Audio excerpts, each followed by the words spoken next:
It's a real pleasure to be back here at WSU. I'm really excited for all of you that are starting or that are already here. Okay.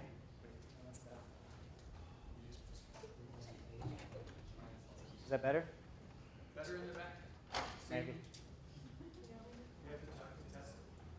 Okay. So I was given the opportunity to talk more about science. I will talk a little bit about how I got to where I am in just a few slides. The very first thing I want to point out is just how fascinating it is that pre-implantation embryo, it's only a few cells, but everything is in there to make a human being, a human brain. I still find that to be really amazing. And so it is pretty exciting to be able to study that stage of development in a human. Just briefly, this is like my visual CV. I went to Eastern Washington. I grew up in Spokane. Came to Washington State University for my PhD. I developed type 1 diabetes in graduate school and got interested in embryonic stem cell research. So I went to the University of Wisconsin-Madison for a year. And I did a second postdoc at Serrano in the Boston area. I collaborated with a guy named Richard Scott. His son's here, first year, so I'll probably embarrass you a little bit more later. But Richard recruited me to an IVF clinic in New Jersey where I started a molecular genetics research laboratory, and I was there for 12 years. During that time, I obtained a faculty appointment at Rutgers University and Robert Wood Johnson Medical School. I also helped develop a genetic testing company in Brooklyn, which was primarily aimed at carrier screening. I did a lot of work together with a guy who was involved with Ashkenazi genetic testing and published several papers with him. And then most recently, I co-founded a company called Genomic Prediction, which is most of the research I'm going to talk to you about today, as well as the clinical laboratory, which requires a little bit different type of effort to initiate. And I've also started a laboratory in Finland. And as I said, this is what I'm up to now. What I wanted to start out with were just a few of the many mistakes I've made. Mistakes were made. And for example, could you imagine, who had a poster here last night? So would you be upset if somebody flooded them the night before so they were just soaked in water, maybe just a little bit? That happened to me as an undergrad. We had this system where there was a laser that had to be cooled. We had to turn on the faucet. We had tubing connected. And I left the faucet on and flooded the laboratory. So that was not great. Actually, Dr. McCabe's here, and every time I see her, I have to kind of hide a little bit. And maybe she's forgotten, but I was her TA, and I screwed up the spreadsheet, and half the people got the wrong grade. Remember? Yeah.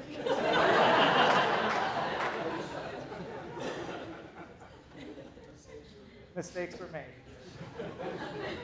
We had this thing called the second proposal where you had to write a proposal for research not related to your PhD work, and I failed. One of the many reasons was I actually referred to what we often call the blastocyst, which is a pre-implantation stage of development, as the blastocyte. And I think Dr. Griswold said, "What the hell is a blastocyte?"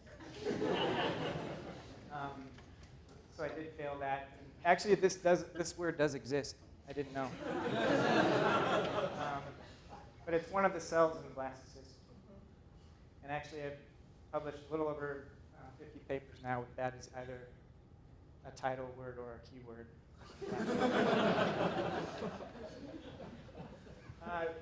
I did an internship as part of the NIH biotech training program in industry at Serrano. And during that summer, I learned how to do a Western blot, which ended up being relatively important. And I should say that the only reason I got this was because of Tracy, who's here as well. It really led to me getting involved in reproductive medicine. But Marco Muda was an Italian guy, and he helped me learn how to do this. When I came back to the laboratory, I hadn't really expected to be able to do a Western blot for my research, but I was doing gene expression microarrays. It led to finding things that might be important in a specific pathway. I did this Western blot, And I was really excited about it. It was like the culmination of all my work, and I was so excited. I was walking around the laboratory showing everybody. And then one of my favorite people said to me, "Don't get cocky." And actually, this is really good advice, to try and stay humble with the things you do. This actually came from one of my favorite people, Mark. And despite that advice, I made this really stupid face. Just a few months later, and they captured it, which was not great. I'm sure my mentor, Ray, is thinking, I'm really not sure about this. Where is Ray? Is he still here? There he is. And actually, what people didn't know is I was just hiding out as pretending to be a graduate student. I don't know if you remember this date, but they actually caught me. And so my parents were a little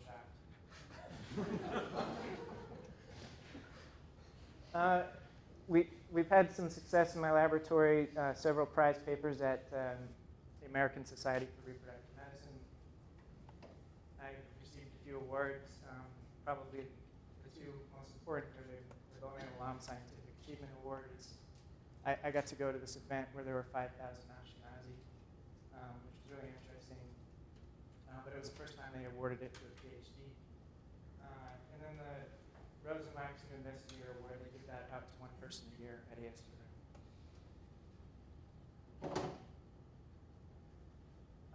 As faculty at Rutgers and Robert Wood, I really haven't done much but to mentor students. I give one lecture on PGT every year. But it's been a rewarding relationship with several different levels of trainees. I also helped support a grant that was received by a colleague, Karen Schindler. So those are just some highlights. Let's see. I published a little over 100 papers. You can see some dips.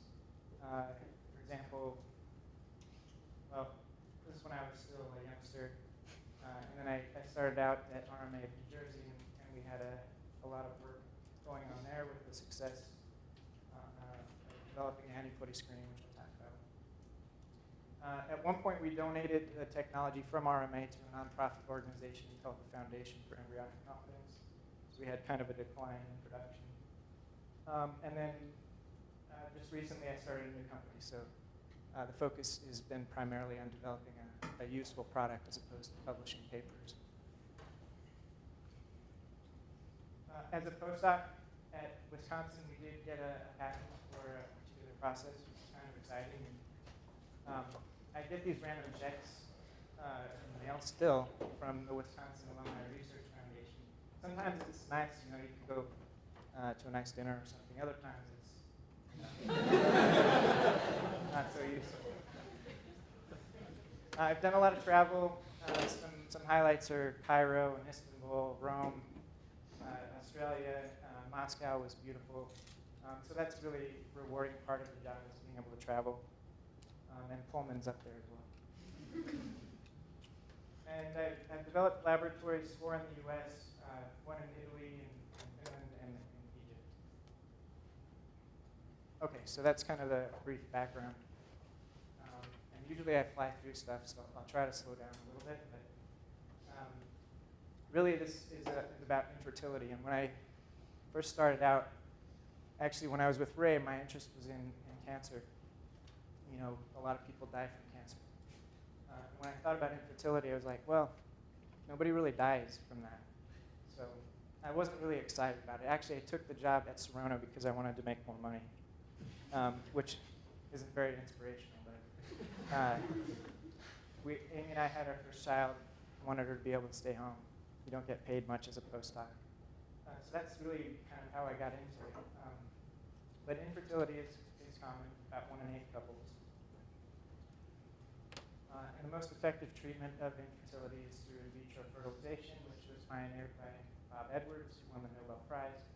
And the first IVF baby, Louise around here, actually recently turned 40. She has her own kids. And it turns out Bob Edwards did the first pre-implantation genetic testing, where he determined sex of rabbit embryos as well. So why do we even have the chance to test the pre-implantation embryo? It is because of IVF. The process is shown here where you stimulate oocytes, retrieve them, put them in a dish, and fertilize them with sperm. And then it's during embryo culture that we have an opportunity to remove cells for genetic testing. There are several ways in which you can obtain material from the embryo. These are the three main stages of biopsy. You can remove polar bodies, which are extruded during maternal meiosis. You can obtain one of the cells in the cleavage stage embryo, which are called blastomers. Or you can obtain a trifecta biopsy, and this is the most commonly used method currently, primarily because it's the most safe and effective strategy. We also get more cells from testing, so you get improved accuracy. This just goes through the overall process of what we're doing in the laboratory. We call it PDT. There's several different names for this. But you have egg retrieval, embryo development, a biopsy, which is sent to the lab for amplification. We do some analysis on that DNA, provide a clinical report, which goes back to the physician, and then the patient can select an embryo for transfer. I'm sure you guys have seen a similar curve. The most famous one that you saw earlier from Ross is that J-shaped curve, which shows increased prevalence of aneuploidy products of conception with advanced maternal age. This is actually looking at the pre-implantation stage, which is it's a very similar curve. We also heard a little bit about fish, and at the time that I got into this field, the most common methodology was fluorescence in situ hybridization.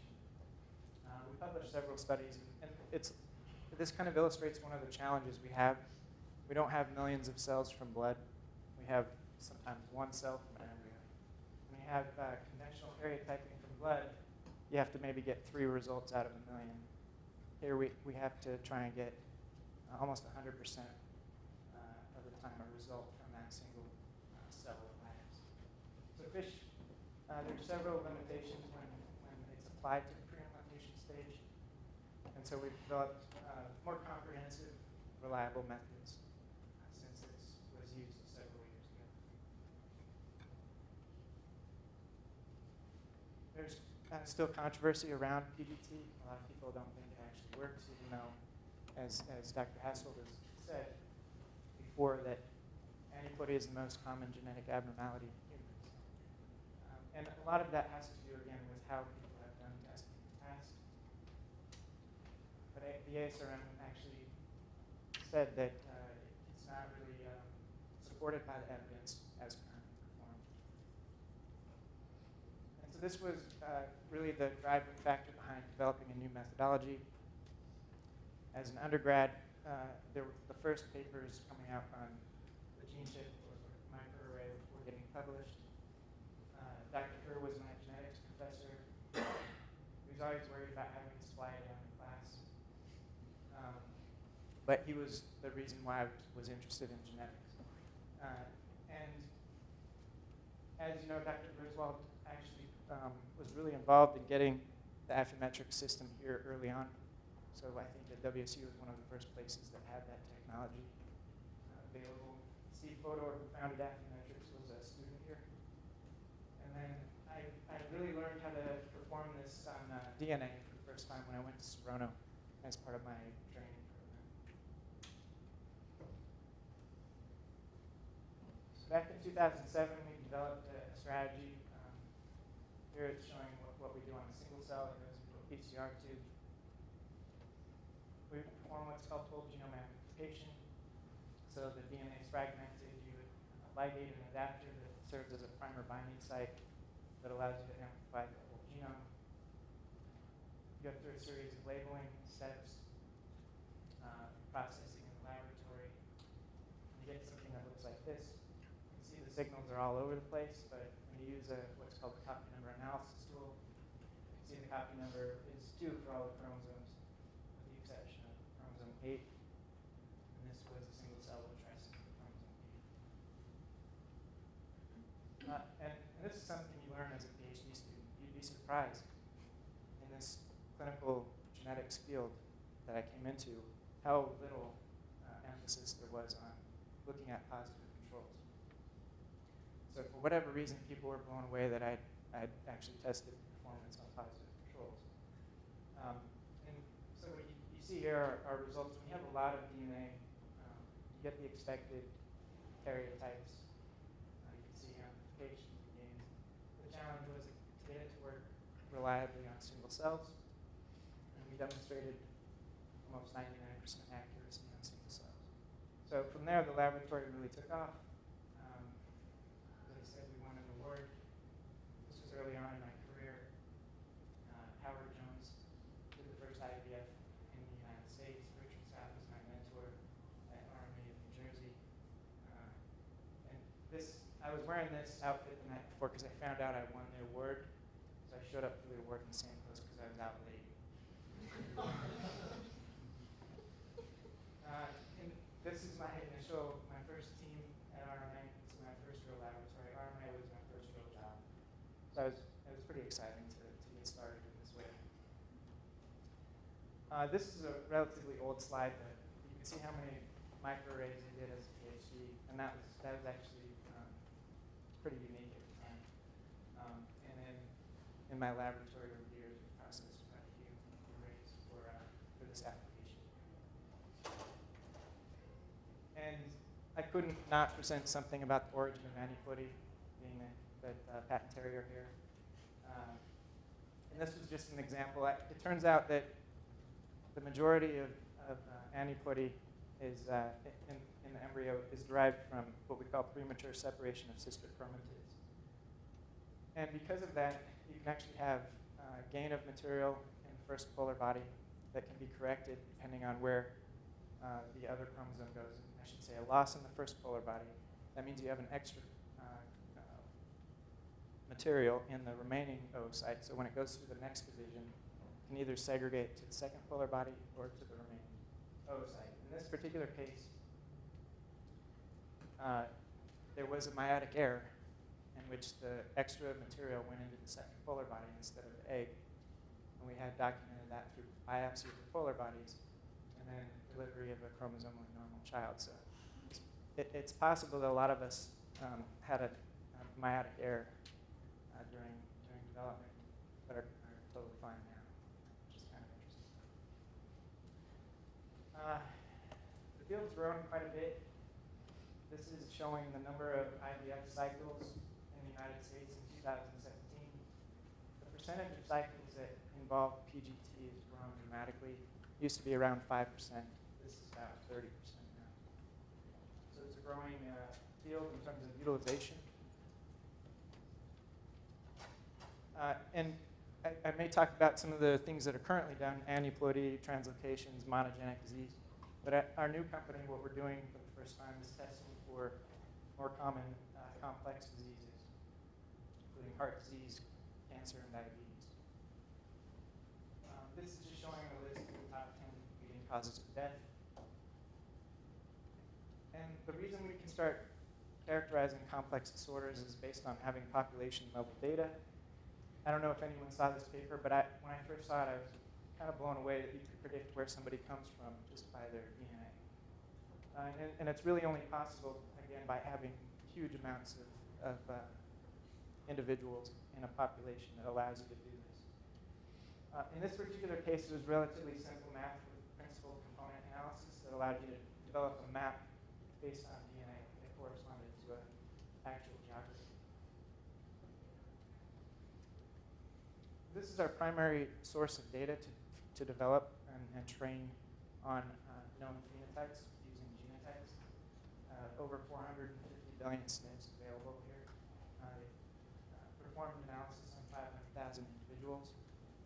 And they also have well-curated diseases from all of those individuals. So what you can do is essentially not worrying about whether or not the SNP is actually causative for the disease, just tell the machine to ask, in these individuals with a disease and without the disease, can you predict the difference just from DNA? And you can do that for quite a few diseases depending on the sample size that you have available to train the algorithm. And we often refer to this as expanding or expanded PGT. Most of what's done is, as I said, aneuploidies, translocations, and single gene disorders, or what we call monogenic disease. Like cystic fibrosis, this represents about 1%. So monogenic disease in general, about 1% of the population. Whereas polygenic disease like diabetes could represent anywhere from 15 to 25% of the population. It's relatively new, the concept of polygenic risk scoring. A lot of people have worked on what's called genome-wide association studies. The main difference is that there they were ultimately trying to find one gene that caused the disease or one position. And here we're not doing that. We're simply asking if across the entire genome, if there's a subset that can distinguish between the two outcomes or phenotypes. And we found that when you combine different predictors, so here combining the data from clinical predictors from this example from osteoporosis, a fracture risk assessment, which is something you do in the clinic, it actually alone only explains a small percentage of the variation in the population. And as I mentioned, the one at a time or GWAS approach, it does improve explanation of the variation in the population, but it's only when you perform what we refer to as machine learning based prediction that in parallel you start to explain a higher percentage of the actual variation in the population. And a lot of times you can combine these approaches to improve the predicted value of the test. Now, this is also showing that, again, if you combine clinical risk and polygenic risk, you start to improve the accuracy of predicting disease. Now, so it's kind of cut off, but when you think about an embryo, you're not going to be able to do fracture risk assessment. You're not going to be able to test for cholesterol. So the substitute is that we look at family history. So if you have a family history of breast cancer, you have a higher likelihood that you'll pass on breast cancer to your child, and that actually improves the predictive value of the test for those embryos. My business partners, Steve and Shu and Ron Tellier, started out actually well before I came on into the group. And one of the first things they did was to look at whether or not they could predict height from the genome alone. And a lot of people thought this would be possible. It involves about 20,000 positions. And you might also think, well, are you going to actually use this to select taller embryos? That would probably not be a good thing. But really, it's because it's a very common phenotype. And in terms of essentially everyone knows what their height is. And it's an accurate assessment of what the actual height is, just using a tape measure. So they had a very large sample size, and it turns out they can predict height within an error of about 1 inch, just from the DNA alone.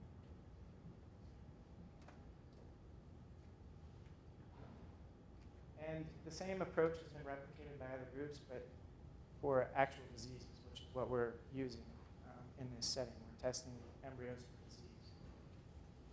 And these are some examples: atrial fibrillation, type 2 diabetes, breast cancer, and IBD. And these authors also suggested that we really need to start thinking about incorporating testing for polygenic diseases in clinical applications. I mentioned a little bit about our company. We started about 2 years ago. When I talked with the two guys, Stephen and Ron, the first example they gave me was type 1 diabetes. So obviously I had a personal interest in that. Turns out to be one of the better predictors. It's only about 90 positions.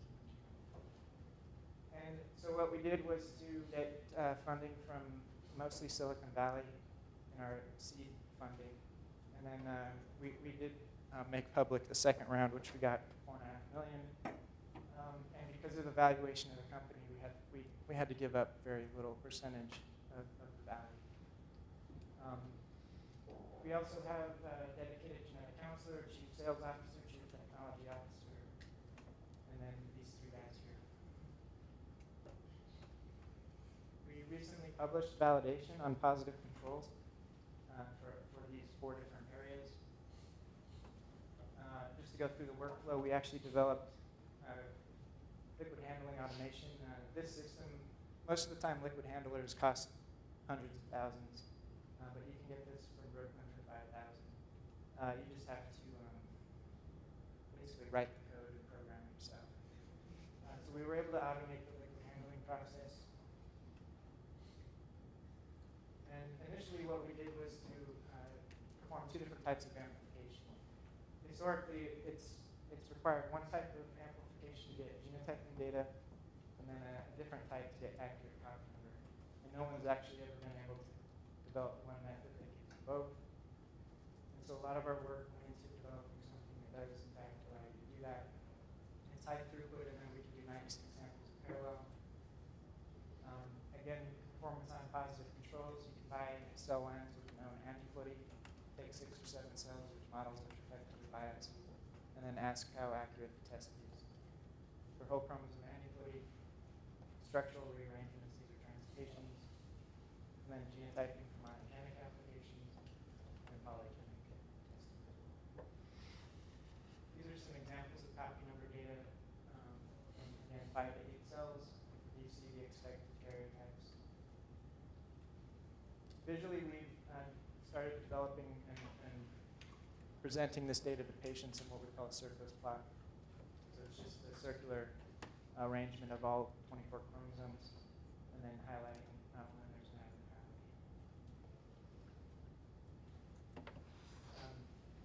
When you start a clinical genetic testing lab, it's kind of a nightmare. So just for validation, you have to think about demonstrating clinical utility. You have to evaluate the reportable range, the reference range. You have to look at sensitivity and specificity of the assay, interfering substances, limits of detection. So all of these things you have to incorporate into validation to get regulatory approval before actually performing the test on humans. When we look at structural rearrangements, this just involves smaller segments of chromosomes, not the entire chromosome. So we looked at copy number with respect to the size of the amount shown here. So it works well when you have larger segments, and then less well when you have smaller segments. So it helps you also determine the limit of detection for size of the imbalance. It's kind of funny, actually, when you go on PubMed and search TREF and unbalanced, you get 5 hits. But one of the cool things about the technique is because we're getting genotypes, we can actually, normally when you have a balanced carrier, it looks exactly the same as a chromosomally normal, because you just get a copy number profile. But with the genotypes, you can distinguish between the two. And what that means is if you have an opportunity, a couple can select a non-carrier so that their child won't have the same issues with infertility in their future. And it really just has to do with looking at genotype similarity in the embryos to a reference.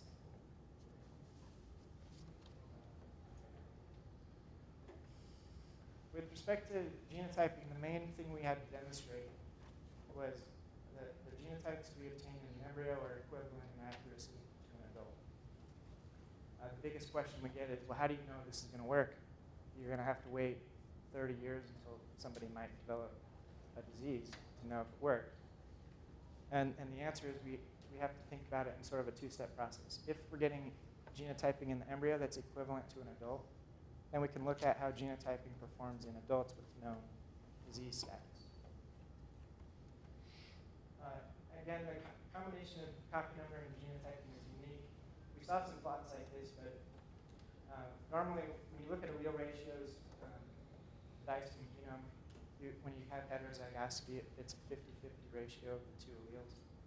But when you have something like triploidy or trisomy, you have 3 copies at that position. So you see this shift from 50-50 into 1/3, 2/3. And that actually helps to improve accuracy of the copy number prediction. I won't go through it in detail, but you remember we had 3 false positives. And it turns out when you look at the allele ratios, those false positives were closer to a 50-50 ratio than true positives. So you can add that to the testing to improve accuracy. When we look at single gene disorders, it actually turns out you don't have to measure the mutation directly in the embryo. You can look at what we call linked markers based on having a trio. For example, a father, mother, and a reference child with known status. In this situation, we knew the child was a carrier of the same mutation that the father carried. And so you know that in this situation, the child had to inherit the A allele from mom because there's no other choice. It's definitely getting an A. So in this case, we know that they got the B allele. So if you do that for these other SNPs nearby, all you have to do is measure which allele they got and whether it was on whether it was linked based on the linkage to the mutation itself. I don't know if that makes sense. But, essentially, you're just using basic Mendelian rules to trace the inheritance pattern in the embryo without having to test the mutation itself. And because of that, the platform can be used for any single gene disorder. You don't have to develop custom probes, which is a big problem in the field. Every time you got a new case, you had to design new primers, validate those primers on controls, and then you could allow the patient to cycle and test them. Because of having 900,000 SNPs, you essentially cover every gene, so any patient can use the same platform without having to go through that work interface. Again, because of the content, we typically have quite a few markers for the mutation, on average about 60 markers. With this type of testing, you need to have virtually 100% accuracy. This is on a locus-specific basis. We had 100% accuracy. And this is the kind of thing that gives you gray hair. I don't usually get upset, but I got a bomb the other day when the facility guy came and adjusted the air pressure, and I walked out, all this air was blowing into the lab.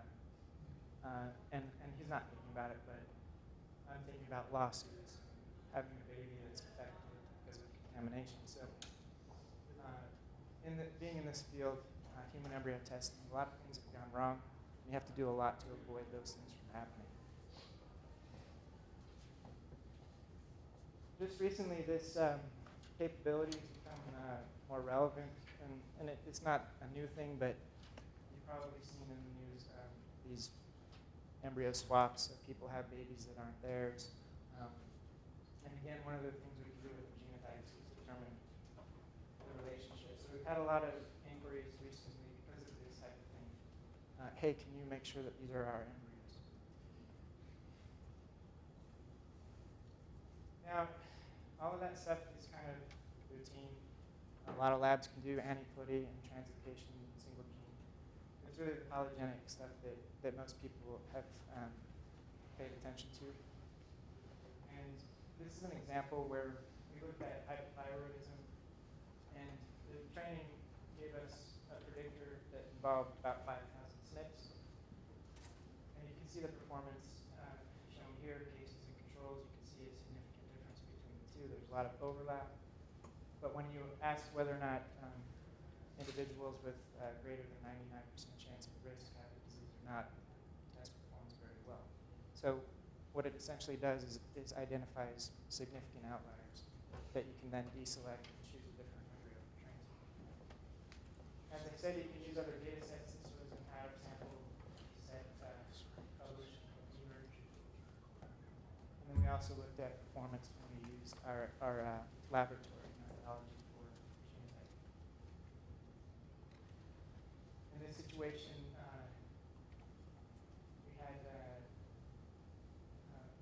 think it was an 83% accuracy in predicting the disease in an individual sample, which is actually better than what you might expect based on the heritability of the disease.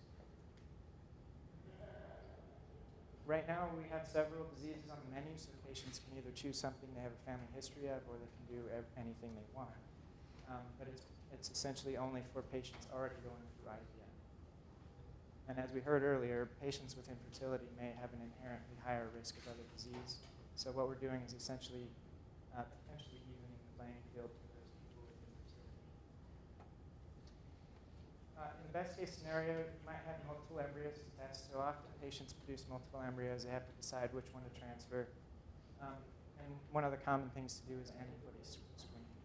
So in this example, 2 embryos came back euploid and 2 aneuploid.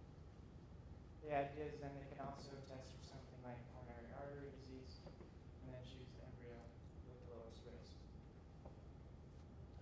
Of course, you might have a more difficult situation. This is why we have genetic counselors, where both of the euploid embryos are at relatively high risk of type 1 diabetes. And this is something I'm personally interested in, obviously. And so it doesn't mean that the patient necessarily has to discard those embryos. Having that information might actually be useful. For example, with diabetes, there are several clinical trials that might prevent full-blown diabetes by intervening during the honeymoon phase. So having that information might allow you to do more monitoring to prevent disease in the future for your children. I mentioned the regulatory framework for this. It's not the Wild West. It's one of the most heavily regulated. It's just that the FDA doesn't consider a pre-implantation embryo to be human. But CLIA, CAP, several regulatory agencies at the state level are involved. I actually sat for the boards to get my UCLB so that I could be a manual director on our CLIA certificate. So this is something I was really proud of obtaining. But again, it gives you gray hair when you're responsible for this. As I mentioned, several regulatory agencies are involved. This is our current list. Might be hard to read. About 12 diseases that are available for testing. And actually, this is what a report looks like for a patient. We include the average risk. We provide a ratio. And then if it's in a very high percentile, we indicate that embryo is having a high risk.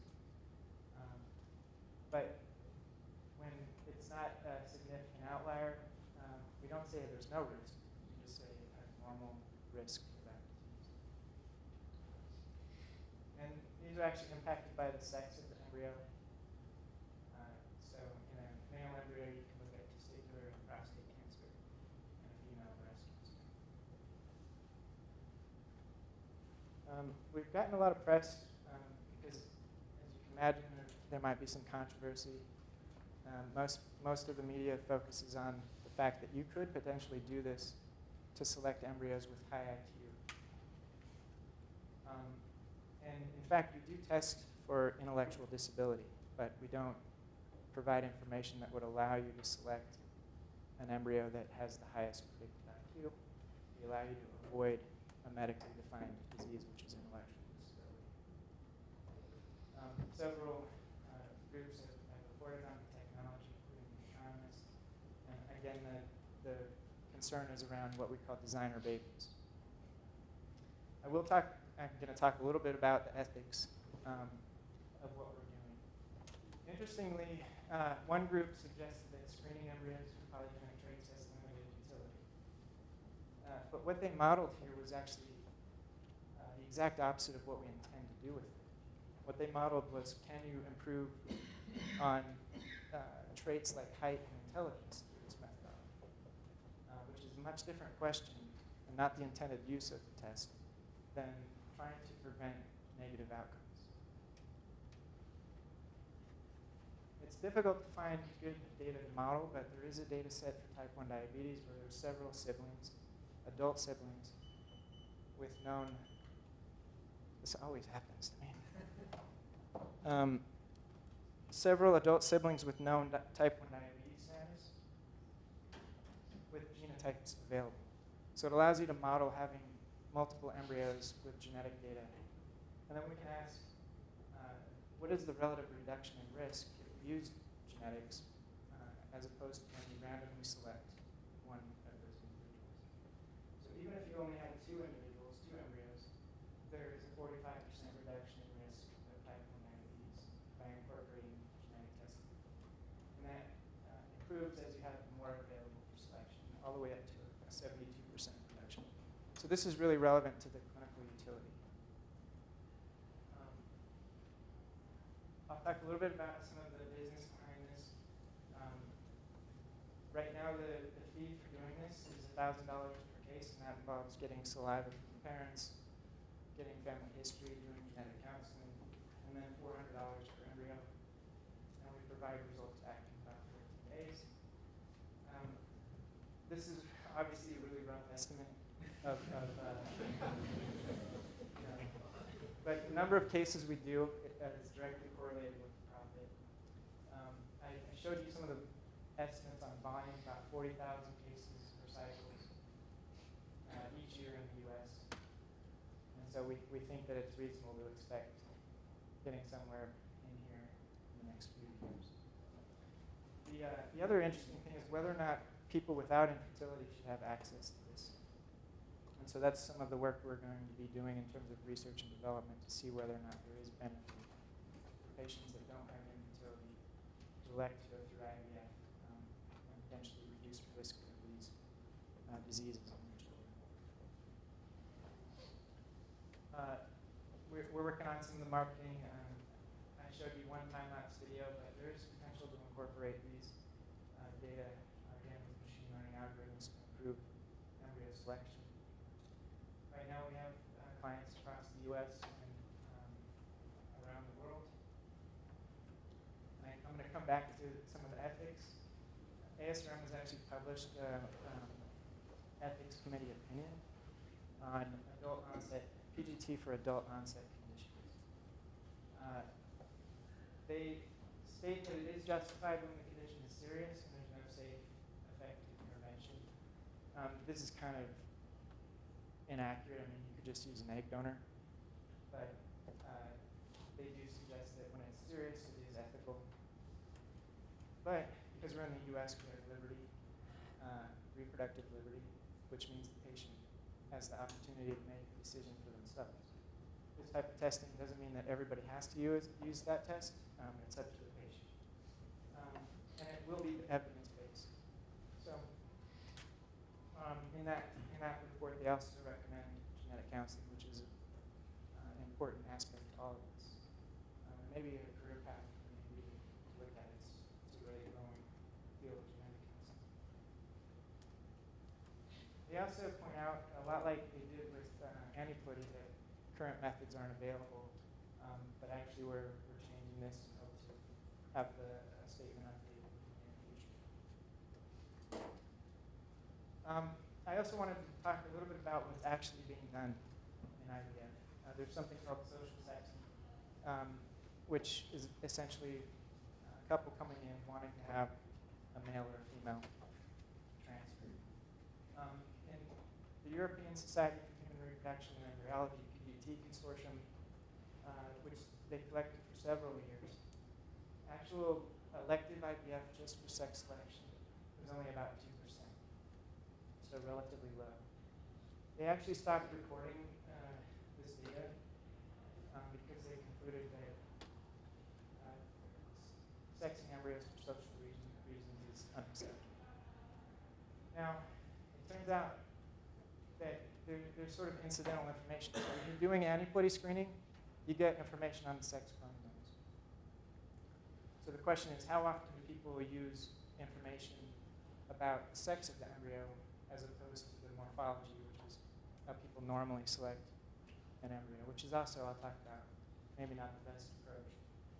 But at a reputable program, actually my former program in RMA of New Jersey, they found that almost half the patients using PGTA selected the embryo based on sex as opposed to morphology. So ASRM's policy on this is you have to have a policy. That's it. Doesn't mean you can't do it. And the fact that at a really big program, half the patients are picking based on sex as opposed to morphology is, I think, interesting. I don't know that everyone would agree with that. It's reproductive liberty again. But the idea that you could actually do something about improving or reducing risk for diseases is something that we consider to be more ethical than sex selection.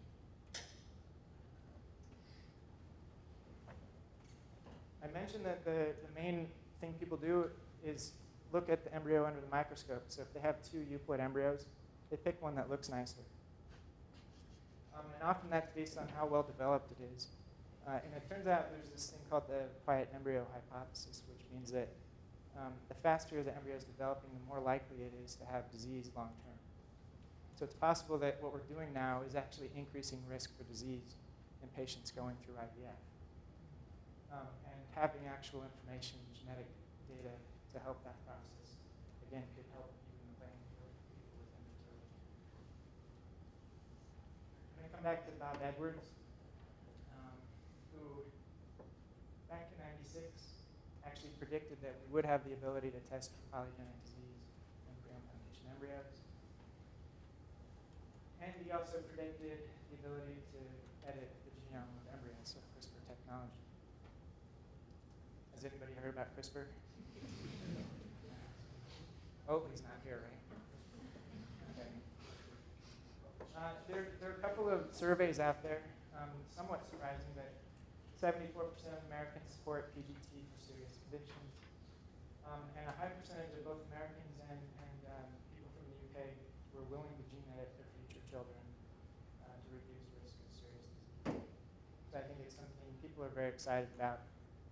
Obviously, there's a lot of controversy. These are some of the pioneers in the field that have developed the technology. There are some research studies showing proof of principle for editing the pre-implantation embryo. And then obviously this happened, which hasn't really been helpful to the field in terms of R&D to make sure that this might be a safe and effective methodology before clinical application. I wanted to just provide an example because the example that was actually performed, it's more of an enhancement to make the individual resistant to HIV as opposed to curing the disease. And in this example, there's a translocation where both chromosome 21s are connected in this individual. So what that means is that 100% of their children will have Down syndrome. There's two ways you can have segregation. One would lead to trisomy and one monosomy. Monosomy is one implant. And so again, in this situation, there's a medical necessity. They want to have their own child. You could actually consider gene editing out whole chromosomes, and there are several studies now showing that that's a possibility. And I think it's pretty exciting to consider curing Down syndrome for these patients who want to have a child. George Church has done a lot of work and recently showed you can edit several thousand loci in a single cell. So in the future, it's possible we might be able to edit out risk for complex diseases like type 1 diabetes as well. This is changing rapidly with the case in China. There's a lot of effort going into regulatory frameworks around not only clinical application but also research on human embryos to test efficacy of CRISPR technology. For those of you who are interested in our company, we've had a lot of press. You can go to our news website and follow some of the articles and interviews about what we're doing. And I just want to remind everybody what we're doing is trying to help people have successful families. This is a case where we looked at 3 factors. It was the most expensive PGD case I've ever done, over 60 embryos to help this family have a healthy child. And then I'll just thank the people in my laboratory and take any questions. Thank you.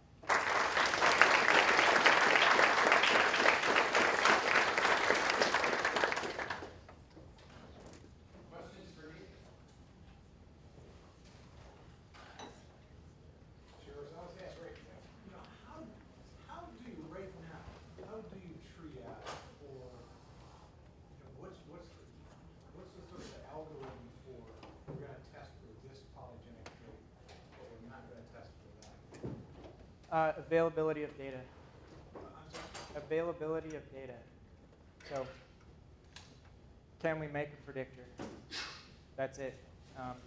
And it turns out that the things you can make a predictor for are the most common because you have the largest sample size available to train for those diseases. Well, if I just ask you, the other thing is, so I've got a family history of, hypothyroidism, and I'm fertile. Wondering how shouldn't I be able to have access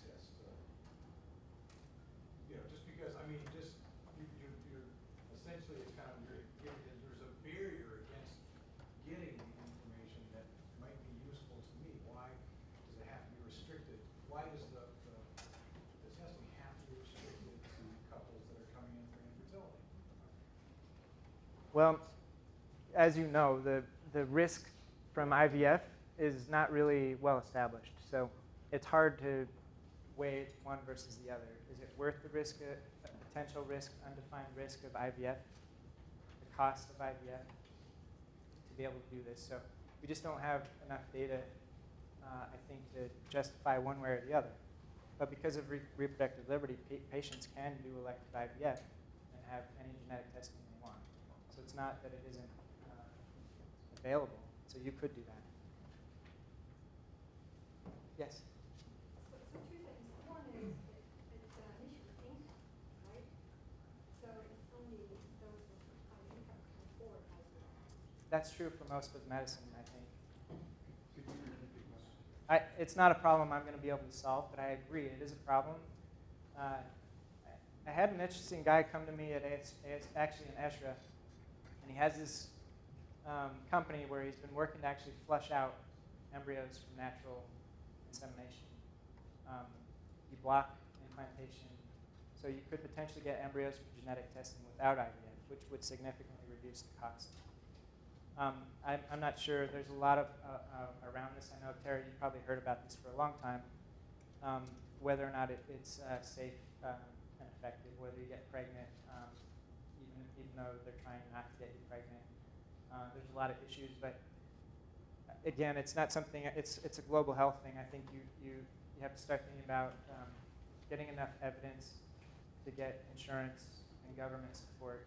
There's some countries where IVF is covered much more than in the United States. In Denmark, I think 12% of babies are from assisted reproductive technology, and that's because the government supports it more than others.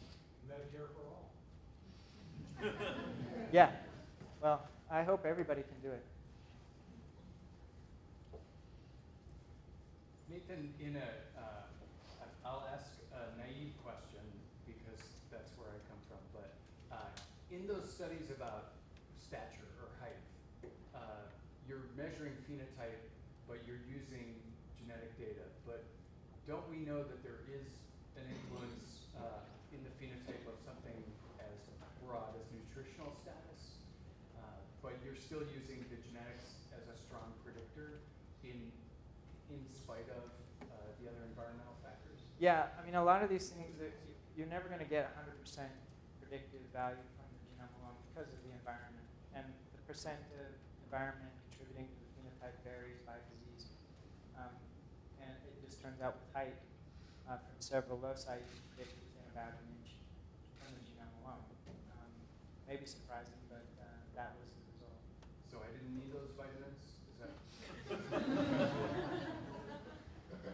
Maybe not to try and get tall, but I play softball and my friends are asking me crazy stuff like, hey, could I test my kids? So maybe I should have them play basketball, or that kind of thing. It makes you think like, wow.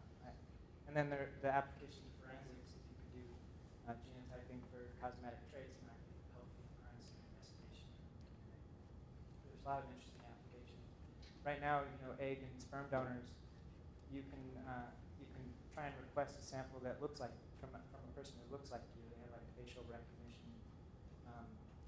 So there's a lot of different applications other than risk reduction of disease and pre-implantation embryos for these polygenic risk scores. 23andMe is now providing information on type 2 diabetes in their test. Somehow they got around FDA because there's necessarily no intervention from a clinical standpoint. So I think we're going to see more and more of this in clinical use for different applications. And it's going to be a matter of getting the medical community educated about the benefits and risks and capabilities and limitations. It's going to be a lot of work.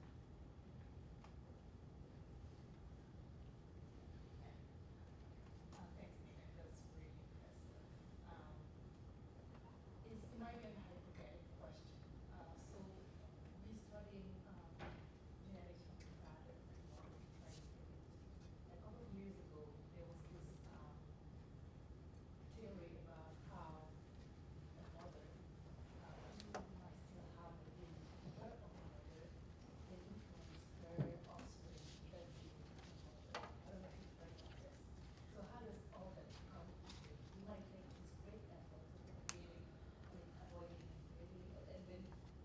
goes back to the mother's womb, right? And she has a very factor of that condition of about that. And is it something they consider? I'm not sure I understand I mean, mitochondria obviously internally inherited. Maybe epigenetics. The question was about, yeah, I think if I understand right, whether or not there's sort of grand maternal DNA getting into embryos. I mean, my first response is, well, half the DNA in the embryo is from the mom. But I might be confused about your question a little bit, what the origin of this extra DNA that's coming into the embryo. There is a lot of work around epigenetics that I think is unexplored territory. The whole embryo is reset at the pre-implantation stage. So whether or not imprints on the sperm and the egg carry over or not, whether things like natural disasters or pollution can carry over into the embryo or not, I think there's some evidence in both directions. So that is something that should be explored further. The mitochondrial DNA, there's actually some evidence now that the mitochondria from the sperm do actually get into the embryo. So there's a lot of new things coming out that might impact this field. You say you need a large database, and there must be a large database available on cognitive ability. Yeah.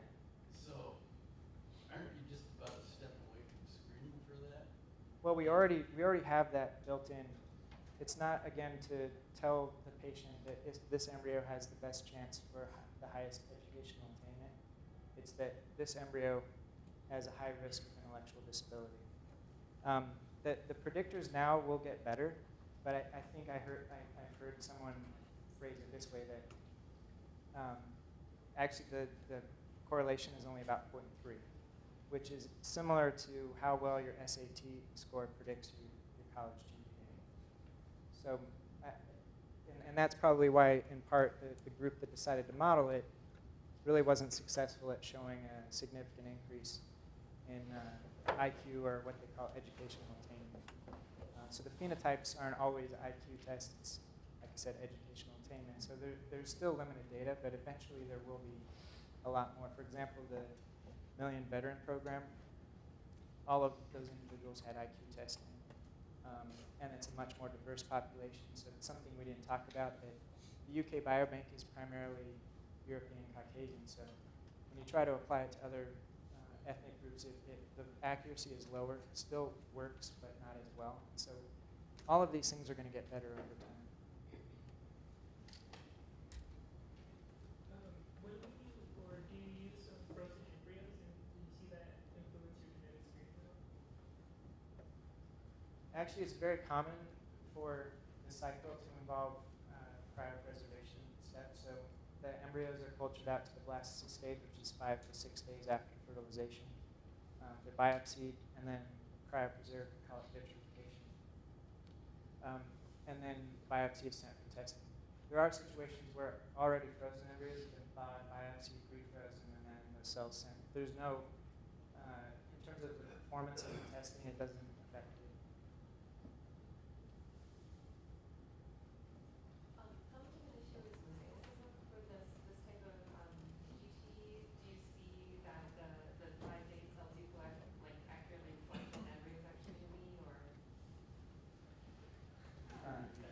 Now, the question has to do with mosaicism. So you could imagine the embryo going through cell division in a way that there's some kind of mitotic non-disjunction. So you have let's say you have two daughter cells. One divides normally, so you have two euploid cells. The other has malsegregation, so you get an extra chromosome in one cell and a missing chromosome in the other. Now you have a 4-cell embryo. That's what we call mosaic. And the question is, when you biopsy an embryo later in development, take like 5 or 6 or 7 cells, is there a significant amount of mosaicism, and does it impact what you're doing, I think, clinically? And this is like a whole 1-hour lecture. But I'm happy to talk to you more about it. I'll try to give you the short answer. I think, as I mentioned, our field has relatively low use of positive controls. So when they start seeing noise in these copy number plots, they've elected to attribute it to mosaicism. And that is significantly overestimated the impact of mosaicism. I think in ongoing pregnancies, it's 1 to 2%. And I think that's probably a realistic estimate for the prevalence in the pre-implantation embryo. But depending on what test you use, some laboratories are reporting 20% mosaicism. So it is a big problem. It's a really good question, and I wish I could talk more about it. I'll talk to you later if